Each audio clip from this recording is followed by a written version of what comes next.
کہ 22 تاریخ کو رام مندر کا اُدگھاٹن، یہ ساری باتیں اس وقت ہو رہی ہیں۔ اس موقع پر ہماری اور آپ کی کیا ذمہ داری ہے؟ اس لیے کہ ہمارے بزرگوں نے پوری کوشش کی، سپریم کورٹ میں مقدمہ لے کے گئے، جتنا پیسہ خرچ کیا جا سکتا تھا کیا، اور جتنی طاقت لگا سکتے تھے لگائے۔ جی ہاں، اب اس کے بعد جو بھی فیصلہ آیا ہمارے پاس بھی ہے اور آپ کے پاس بھی ہے۔ اب ہم اس بارے میں نہ یہ کہیں گے نہ وہ کہیں گے، ہم بس اپنے اپنے کاموں میں رہیں گے۔ ارے بھئی، جو کام تم کر رہے ہو وہ کر لو، لیکن ہم شرکیہ کام کسی بھی طرح نہیں کریں گے۔ ہم بڑے جذبے میں آ کے ہم بھی اپنے گھر میں رکھیں، ہم بھی پوجا پاٹ کریں۔ کوئی مسلمان پوجا پاٹ نہیں کر سکتا، یاد رکھیں۔ کل قیامت کے دن یہ نہ کہہ دینا کہ ہمیں پتہ نہیں تھا اس لیے ہم نے یہ کر لیا۔ اگر کھلے طور پہ بتا دیتے تو ہم اس سے بچ جاتے۔ نہ، شرک اللہ کبھی بھی معاف نہیں کریں گے۔ اپنے آپ کو شرک سے بچا کے رکھیں۔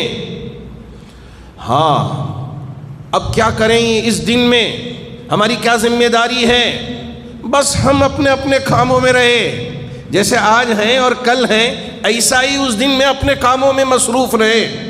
زیادہ توجہ کرنے کی ضرورت نہیں ہے، پریشان ہونے کی ضرورت نہیں ہے۔ اللہ ہمارا محافظ ہے، تو اس لیے کیا ہم ڈر جائیں، گھر میں رہ جائیں؟ ہاں، احتیاط برتنے کی بات بعض احباب کہتے ہیں، لیکن اس لیے کہ یہ امن کی جگہ ہے۔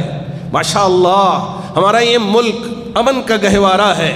یا ہندو بھی رہتے ہیں، یا مسلمان بھی رہتے ہیں، یا سکھ بھی رہتے ہیں، یا عیسائی بھی رہتے ہیں، سب اپنے اپنے مذہب پہ عمل کر رہے ہیں۔ ہم بھی اللہ کی طرف متوجہ رہیں، ہمیشہ اپنے آپ کو اللہ کی طرف متوجہ کر کے عبادت کرتے رہیں۔ لیکن 22 تاریخ آ گئی، اس وجہ سے ہم ڈر جائیں گے، ہم گھر میں رہ جائیں گے، ہم اپنے کسی کام کاج میں نہیں لگیں گے۔ نہ، اس طرح کی بزدلی کی کوئی ضرورت نہیں ہے، ڈرنے کی کوئی ضرورت نہیں ہے۔ ہم اور آپ اپنے اپنے کاموں میں لگے رہیں اور ماشاءاللہ کام کرتے رہیں۔ اللہ رب ذوالجلال ہماری حفاظت فرمائے گا۔ اس ملک میں جو غیر مسلم ہیں وہ مندروں میں جا کے عبادت کر لیتے ہیں، اور جو کرسچن ہیں وہ چرچوں میں جا کے عبادت کر لیتے ہیں، اور جو سکھ ہیں وہ گردواروں میں جا کے وہ ان کی عبادت کر لیتے ہیں، اور مسلمان وہ ان کی عبادت کی جگہ مسجد ہے۔ یہ اللہ کا گھر ہے، یہ اللہ کی ملکیت ہے۔ اب ہم یہاں آ کے عبادت کرتے ہیں، نمازیں پڑھتے ہیں، جیسے اور دن ہم نماز پڑھتے ہیں اسی طرح سے ہم نماز پڑھیں۔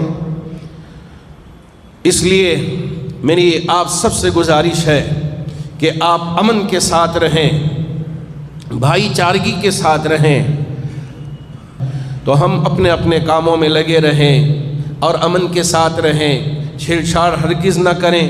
ہاں، ہر قوم میں تھوڑے فرقہ پرست اور کچھ غیر غلط قسم کے لوگ رہتے ہیں، ان سے الجھنے کی ضرورت نہیں ہے۔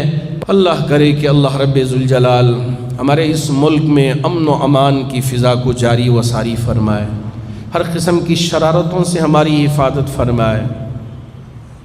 اللہ ہمارے لیے اور پوری امت مسلمہ کے لیے خیر کے معاملات فرمائے۔ جی ہاں، ہم دعا کرتے رہیں گے اور کوشش بھی کرنی ہے کہ اللہ ہماری مسجدوں کی حفاظت فرمائے، اللہ ہماری عیدگاہوں کی حفاظت فرمائے، اللہ ہمارے قبرستانوں کی حفاظت فرمائے، اللہ ہمارے مدرسوں کی حفاظت فرمائے، اللہ ہماری خانقاہوں کی حفاظت فرمائے۔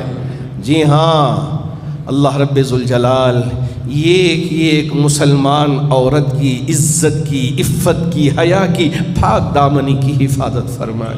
اللہ ہماری بچیوں کی حفاظت فرمائے، ہمارے بچوں کی حفاظت فرمائے، ہمارے ایک نوجوان کی حفاظت فرمائے۔ اللہ اس ملک کی حفاظت فرمائے۔ ہم اور آپ دعا میں لگے رہیں تاکہ اللہ رب ذوالجلال کی مدد ہمارے ساتھ شامل حال رہے، اور اللہ ہمارے لیے اور پورے عالم کے لیے خیر کے فیصلے فرمائے۔